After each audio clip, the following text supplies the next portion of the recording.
Good afternoon, students. This is Dr. Richa here. So we are going to continue with the CNS lectures. The next topic is meningitis. Last time we studied about status epilepticus. I hope you remember. So meningitis is a long topic, but we are going to cover as far as undergraduate teaching is concerned. We are going to cover the salient features of different type of meningitis and their CSF picture and their treatment. So we would be discussing about definition, etiology, classification, pathophysiology, clinical features, investigations, and treatment. So infections of nervous system can begin from cerebrum to cerebellum to medulla to spinal cord to peripheral nervous system. So we will discuss the location of different types of CNS infections, their causative organisms, acute and chronicity. So meningitis, as the name suggests, is inflammation of leptomeninges. There are three meningeal layers in the brain, covering the brain. Number one is outermost dura mater, middle one pia mater, and innermost arachnoid. So the meningeal inflammation involving the innermost two layers of meningeal covering, that is leptomeninges, pia mater, and arachnoid, is referred to as meningitis. So bacterial infections. Bacterial infections which affect brain parenchyma are meningitis, suppurative encephalitis, brain abscess, paravertebral epidural abscess, tuberculosis, neurosyphilis, leprosy, diphtheria, and tetanus. Viral infections which affect CNS are meningitis again, encephalitis, transverse myelitis, which is infection of segments of cord, progressive multifocal leukoencephalopathy, poliomyelitis, which is the infection of anterior horn cells, subacute sclerosing panencephalitis, which is a later sequelae of mumps and measles, and rabies and HIV infection. Protozoal infections affecting CNS are malaria in the form of cerebral malaria, toxoplasmosis in majorly affected HIV/AIDS patients causing meningitis, trypanosomiasis, and amoebic liver abscess is also notorious to reach brain via hematogenous route. Helminthic infections. Schistosomiasis can affect spinal cord, can produce constrictive lesions, can produce obstructive spinal artery lesions. Cysticercosis in the form of neurocysticercosis can cause seizures, epilepsy in patients. Hydatid disease in the form of hydatid cysts by Echinococcus granulosus can also produce space-occupying infective lesions in brain. Stromal stercoralis reaches brain via hematogenous route. Amongst the fungal infection, Candidial meningitis and cryptococcal meningitis are important diseases which take place in immunocompromised individuals. And another set of diseases, also known as Prions disease, which are not truly infective, not truly immunomodulated, but these are the diseases which are classified in the middle of both. They are supposed to be subvirial particles. Subvirion particles means their subunit is even smaller than a virus. So they are just some nucleotide peptides which have capacity to replicate. They cause Creutzfeldt-Jakob disease and Kuru disease. So we learn about causes of meningitis. So we have streamlined our discussion from CNS infections to meningeal infections. So the infective causes, bacteria we will discuss later.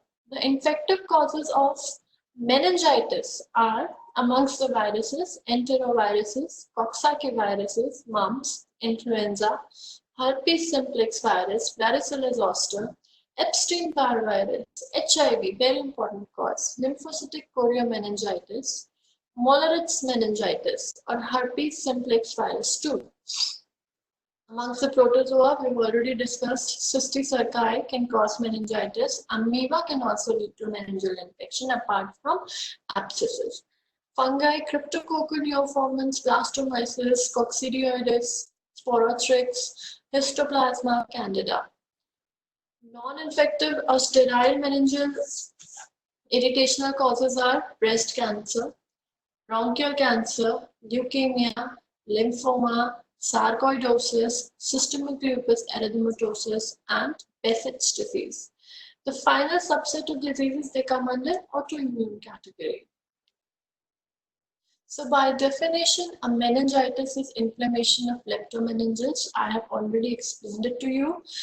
Another definition given in the book Davidson, it says acute infection of meninges presenting with a characteristic combination of fever, headache, and meningism. Meningism, when the patient displays the signs of meningeal irritation, like neck rigidity, nuchal rigidity, Brudzinski's sign, Koenig's sign. So, acute bacterial meningitis is an acute suppurative disease which affects subarachnoid space. The space underneath arachnoid matter is filled with bacterial suppuration and is associated with CNS inflammatory reaction following that. The brain parenchyma usually is involved after the inflammatory reaction once the bacterial infection ensues. So, eventually, most of the meningitis, they lead to affection of meninges first and then cerebrum, so leading to meningoencephalitis features. Etiology of bacterial meningitis is divided according to the age groups. The table is from Davidson's medicine. So in neonates, the most important cause, of course, from neonates and in extremes of ages. Neonates means the ones who are less than 28 days of age, and extremes of ages include neonates and the people more than 80 years of age. So the commonest causes of bacterial meningitis in extremes of ages are gram-negative bacilli, including Escherichia coli, Proteus mirabilis, Group B streptococci, and Listeria monocytogenes. In preschool children, in toddlers, the important causes are Haemophilus influenza, Neisseria meningitidis, Streptococcus pneumoniae, Mycobacterium tuberculosis. And in older children, that is children above the age of 5 years, and adults, the most common causes of meningitis are Neisseria meningitidis, Streptococcus pneumoniae, Listeria monocytogenes, Mycobacterium tuberculosis, Staphylococcus aureus, Haemophilus influenzae. So you see the most common and less common causes. So the risk factors for these organisms are, for Streptococcus pneumoniae, you have already patient has pneumonia, sinusitis, otitis media, that is middle ear infection, alcoholism, diabetes mellitus. Post-splenectomy patient is susceptible to encapsulated bacterial infections, complement deficiency, which is an immunocompromised state, head trauma, skull-base fractures, and CSF rhinorrhea when patient has fracture of cribriform plate. Neisseria meningitidis, the risk factors are nasal colonizations, outbreaks of and lack of immunization. They are also important causes of genital infections. So sometimes both the infections, they house in the body together.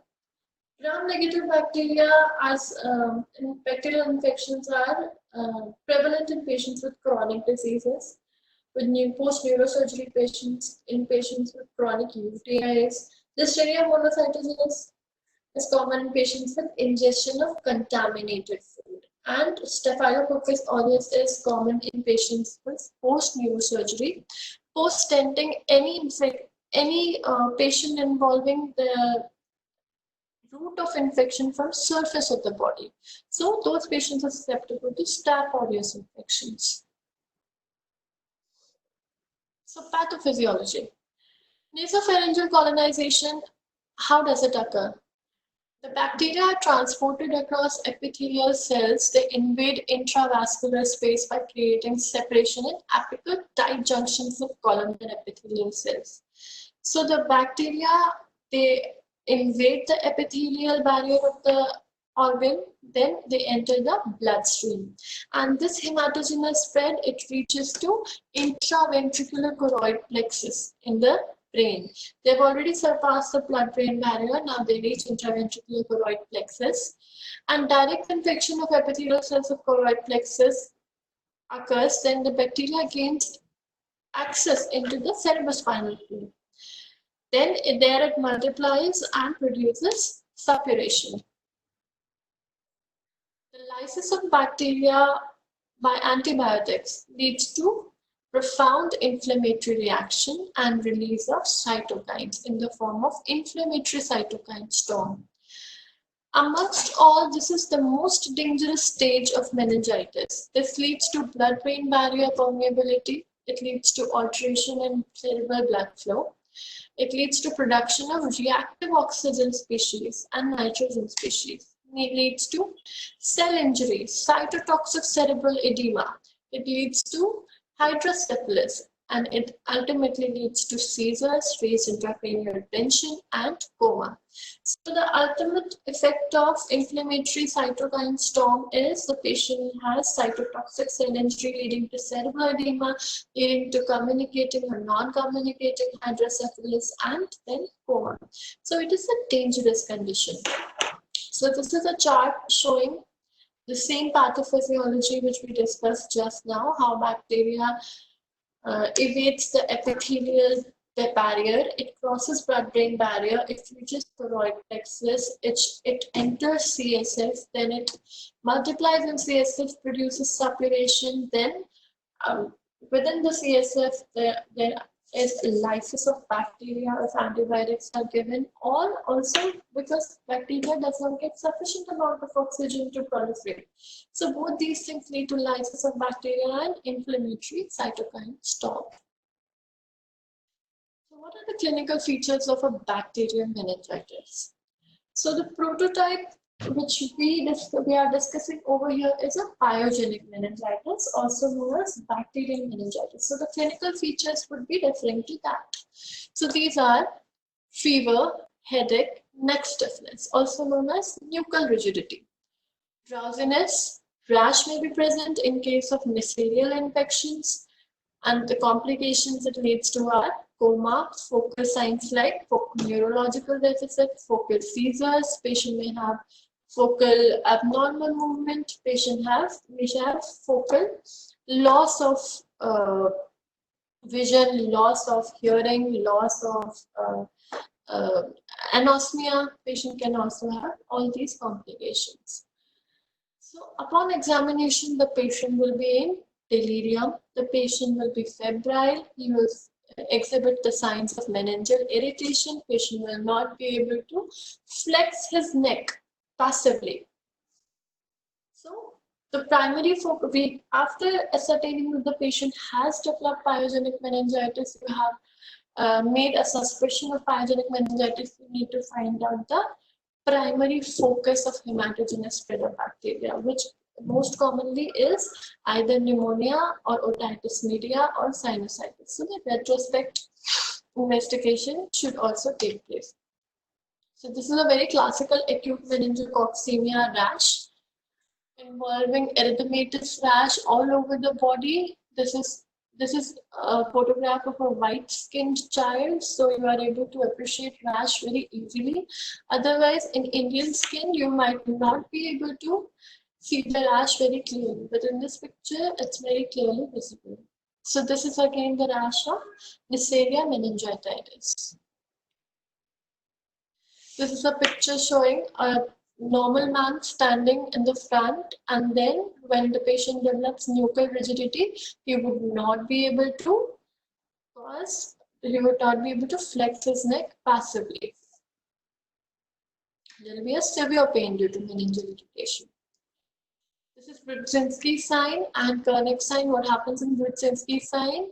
When you try to flex patient's neck, then Due to the nuchal rigidity, the meninges they spread from brain to spinal cord. So there is irritation in the whole length of meninges. The patient is unable to keep his legs straight. His knees also get flexed. When you flex the neck, the knees also get flexed. So this is Rudzinski's sign. And Koenig's sign, when you flex patient's hip and knees, and then you try to straighten the knee upon flexed hip, then patient suffers pain in the back of neck. So this is Koenig's sign.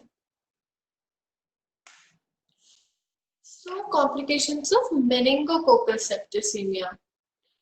They are arthritis. Why arthritis? Because there is a widespread hematogenous spread of bacteria already. So what happens? There are end arterial loops, also known as safety pin loops, in the joint artery, in the arteries supplying joints like knee joint, like elbow joint, like ankle joint. So the bacteria, they go there, they block the end arterial flow, and it leads to arthritis. Of course, meningitis, then rash, as we've already seen in the picture.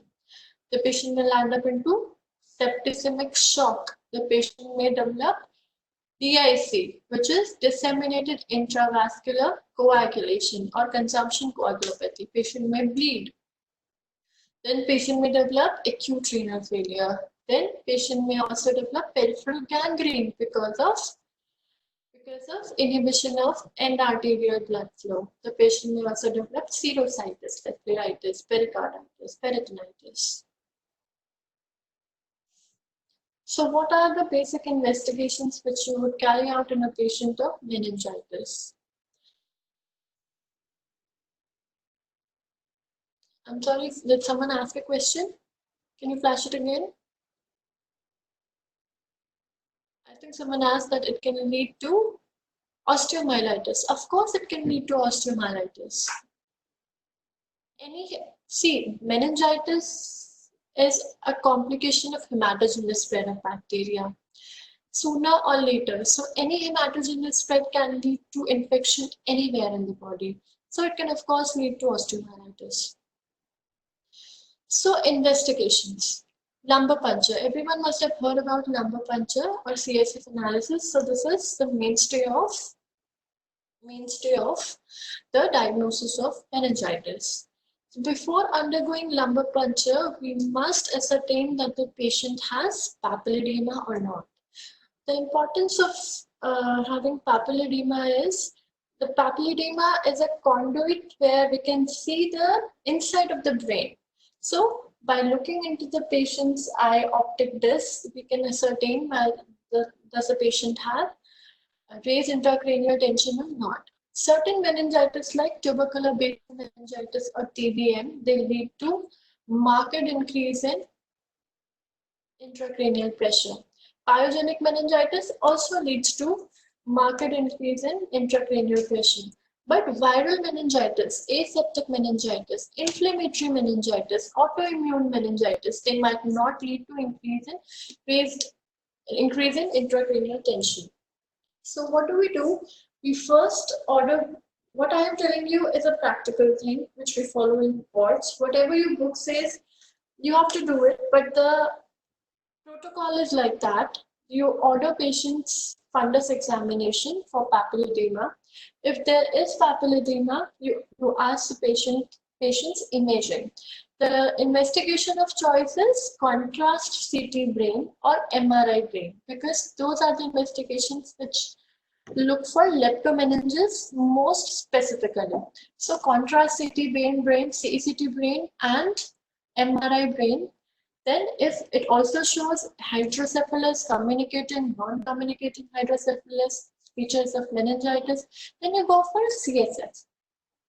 In CSF, if the patient has papilledema, patient has raised ICT, altered sensorium, you go for guarded CSF technique. You do not withdraw the needle completely. You take it by drop. So you don't want to lower the pressure immediately, all the CSF should not be drained out, otherwise the patient will collapse. So that is called a guarded CSF technique, guarded LP. So then you of course order other investigations like CBC, KFT, chest X-ray, blood sugar levels, HIV, blood culture. Because there's a dictum in medicine that HIV and diabetes mellitus, they can mimic any sort of CNS infection, any sort of CNS neuropathy, any sort of CNS disease. So HIV and diabetes need to be ruled out as comorbidities. So lumbar puncture, how do we obtain a CSF? We do it by a guarded technique if there is papilledema. You take a needle, lumbar puncture needle, which is 20 gauge, yellow colored or black colored for practical purposes. You maintain patient's position in knee chest posture, and it is better to sedate the patient with either patient is edited to sedate him with midazolam, short-acting benzodiazepine, or you can do it under local anesthesia if the patient is cooperated. Then, after collecting the sample, you seal the wound and make the patient lie down for at least 6 hours. This is the technique. The cord ends at the level of lower border of L1 vertebra. So you always do CSF in either L3, L4 space or L4, L5 space. So you will never encounter a cord while doing the procedure. You will only encounter the cauda equina. Are you able to see cauda equina? These are the... Okay. So this is the needle which goes inside. This is the stellate of the needle. Then you slowly withdraw the stellate, keeping the tube of the needle inside it, and you drain the CSF out. Generally, you drain 6 ml of CSF. You divide it 2 ml, 2 ml, 2 ml for biochemistry, for microscopy, and for cytology. This is a picture of needle. So the first thing after lumbar puncture, in the clear sample, you first look with the naked eyes what is the appearance of the sample. So appearance itself and the opening pressure, the pressure with which the CSF comes out, it tells you a lot of things. High pressure CSF gives you an idea the patient has raised ICT. It can either be a pyogenic meningitis or a tubercular meningitis. Next thing is the appearance and color of CSF. The CSF normally is clear and colorless, absolutely like water. Even the consistency is like water. If it is turbid, it gives an idea of presence of proteins inside the CSF and exudates. So again, an idea about the presence of bacteria, the presence of pyogenic meningitis or tubercular meningitis. When you let the CSF sample stand for around 1 hour, it may lead to the production of cobweb coagulum over it. Cobweb coagulum on the surface of CSF sample is suggestive of tubercular meningitis. Exudates, heavy amount of exudates. Then you send the samples for cell counts. Then you send the sample for proteins and sugars, microbiology, and cytology if indicated. So this is a picture of CSF analysis. Different types of meningitis. Bacterial, viral, fungal, and tubercular. So I would want you to remember one thing, that bacteria eats up sugars and mycobacteria produces exudates. So remember just 2 things. Bacteria eats up sugars and mycobacteria produces exudates. So what happens is, when you do a CSF, you also order a corresponding blood sugar level at that time, so as to correlate the sugars in both the samples. So in bacterial meningitis, you will have marked decrease in blood sugar, in CSF sugar levels. While in tubercular meningitis, you have marked increase in protein levels. In bacterial meningitis, proteins will be raised, but not as high as in tubercular meningitis. And in tubercular meningitis, sugars will be low, but not as low as in bacterial meningitis. So bacterial meningitis, sugars extremely low. Tubercular meningitis, proteins extremely high. Bacterial meningitis, the cells will be more than 1000 per cubic mm of the sample. Viral meningitis usually less than 100. Fungal meningitis variable somewhere between viral and tubercular meningitis, that is the cells would be from 100 to 500, and in tubercular meningitis the cells will be around 500 to 1000 per cubic mm. With cells we are referring here to leukocytes, total white blood cell counts. There should be absolutely no blood cells, red blood cells in the CSF. If there are any red blood cells, that means your trap has been faulty, traumatic trap. So there shouldn't be any red blood cells.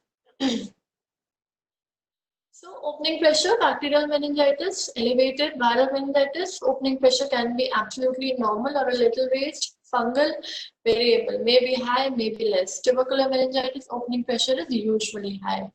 White blood cell counts, we've already discussed. Cell differentiation. So amongst the WBCs, the most common cells in bacterial meningitis are polymorphonuclear cells, neutrophils. Viral meningitis, of course, lymphocytes are predominant. Fungal meningitis, lymphocytes are predominant. Tubercular meningitis, predominance of lymphocytes. Proteins we have already discussed. CSF, glucose we have already discussed. So have you understood the CSF picture? Because this is something you are asked in practical exams also, the placards. So this is a picture of cobweb coagulum, just like spider's web. This is a cobweb coagulum in patients of tubercular basal meningitis. Next, you send blood culture and CSF culture. You can also isolate the organism with that. And PCR. Generally, we send PCR if we have a high suspicion of any organism which can grow in PCR, like we sometimes order PCR for tuberculosis, we sometimes order PCR for some viruses like cytomegalovirus, like toxoplasma. We also order PCR for cryptococcus. So treatment, it is a medical emergency. If untreated, leads to high mortality. So when the patient arrives to you, you don't wait for the CSF report. You empirically start the patient based upon the CSF gross picture and patient's history. So you have to start patient on empirical antibiotics. Then when the CSF report comes, you can change the treatment to definitive treatment. You have to also treat the treatment of complications and risk factors. So empirical treatment includes injection ceftriaxone. In a pyogenic meningitis, the treatment is injection ceftriaxone, 2 grams IV start, and of course you do it after intradermal sensitivity. You never give a cephalosporin or penicillin without intradermal sensitivity. So injection ceftriaxone, 2 gram IV BD, or you can add vancomycin. If you suspect Staphylococcus aureus infection, you can add vancomycin. 1 gram IVBD, and you can give both if you are unable to identify the organism by history. If listeria is suspected in extremes of ages, you add ampicillin 2 grams IV 6 times daily. If history of anaphylaxis to beta-lactams is there, you can change the regime from ceftriaxone to chloramphenicol and add vancomycin to it. The adjunctive therapy with dexamethasone 0.15 mg per kg QID for 2 to 4 days is given to prevent subsequent antibiotic reaction and cytokine storm. So steroids are anti-inflammatory, so they prevent just after antibiotics are started. You give steroids, IV dexamethasone, to prevent both the meninges to stick to each other as a result of inflammation, and you want to prevent the further cytokine storm. And definitive treatment includes for Neisseria meningitidis, benzyl penicillin, benzathine penicillin, 2.4 grams IV, 6 times daily for 7 days. For Streptococcus pneumoniae, ceftriaxone you continue, 2 grams IV BD for 10 to 14 days. Sensitivity to beta-lactams if there. Streptococcus pneumoniae, you can also give vancomycin and rifampicin in the doses of 1 gram BD and or 600 mg BD, so respectively, if the patient is beta-lactam resistant. For H. influenzae, it is a capsulated bacteria, so ceftriaxone cephalosporin 2 gram IVPD for 10 to 14 days. For Listeria monocytogenes, again ampicillin 2 grams IV 6 times daily and gentamicin 5 milligram per kg IV daily. For treatment of complications, see meningitis, it generally leads to encephalitis. So for meningoencephalitis, you will have to add patient on anti-epileptic drugs. You have to lower the intracranial pressure. So you give osmotic diuretics in the form of mannitol, glycerol, 3% saline. You also add patient phenytoin or levetiracetam IV doses to prevent seizures. And for the close contact of patients, you may advise 2 days of oral rifampicin in the dose of 600 mg BD or a single dose of ciprofloxacin 500 mg stat for prevention of meningococcal meningitis. Now, tubercular meningitis. We all know, we will discuss it very shortly. Tubercular meningitis, the causative organism is Mycobacterial tuberculosis. Pathophysiology is usually, it runs the hematogenous spores from lungs or any other primary tubercular focus in the body. It reaches hematogenously to CSF, leads to formation of granuloma over there and subarachnoid space inflammation. The onset is usually slower than bacterial meningitis. Patient has constituent symptoms of tuberculosis before that, like weight loss, loss of appetite, night sweats. Patient has slowly developing altered sensorium, headache, vomiting, low-grade fever, confusion, behavioral changes. But to diagnose it, you should have a very high index of suspicion. Signs again are meningism, oculomotor palsy. See, cranial nerve palsies are most commonly associated with tubercular meningitis. The name itself is tubercular basal meningitis because it produces, Mycobacteria produces a lot of exudates which percolate to the base of skull, base of cranium into the subarachnoid space, and they produce raised intracranial tension. They cause all the nerves which are traversing inside the brain, all the cranial nerves like oculomotor, trochlear, fifth nerve, all of them are susceptible to be affected. So meningism, oculomotor palsies, papilledema, depression of consciousness, and focal signs like focal neurological deficits. It also leads to spinal artery infarction sometimes. It also leads to vasculitis sometimes. Staging of severity is simple. Stage 1 is early, non-specific, without alteration of consciousness. Patient usually only presents with fever and a headache. Stage 2 is there's altered consciousness. Patient may produce altered sensorium, minor focal neurological deficits. Stage 3, patient is in deep stupor or coma with severe neurological deficits at the hemiparesis, paraparesis, photoparesis, or seizures. Again, investigations are, you go by the protocol of checking papilledema, then you go for imaging, then you go for CSF, then you look for any hydrocephalus or tuberculoma. You go for routine investigations for hematogenous spread to search for the primary infection, chest X-ray, blood sugar levels, HIV, CBC, LFT, KFT. Treatment is anti-tubercular drug. Anti-tubercular drug, but the duration is from 6 to 12 months. Sometimes you have to also extend it to 18 months. And HRZE, usually you add streptomycin also to the regime, add pyridoxine to the regime to prevent neuropathy caused by isoniazid. You also check for computer amplification nucleic acid test, CVNAT, to ascertain any drug resistance with rifampicin or isoniazid, and then you have to change the regime. You have to add adjuvant steroids to it because to prevent inflammation of meninges. Complications are hydrocephalus, Graves' ICT, you have to manage them side by side. Again, viral meningitis is also a very subtle picture. The etiology is, or we've already discussed, the viruses which cause aseptic meningitis. So why is it called aseptic meningitis? Because you are most of the times unable to isolate the organism unless you order a PCR investigation for it.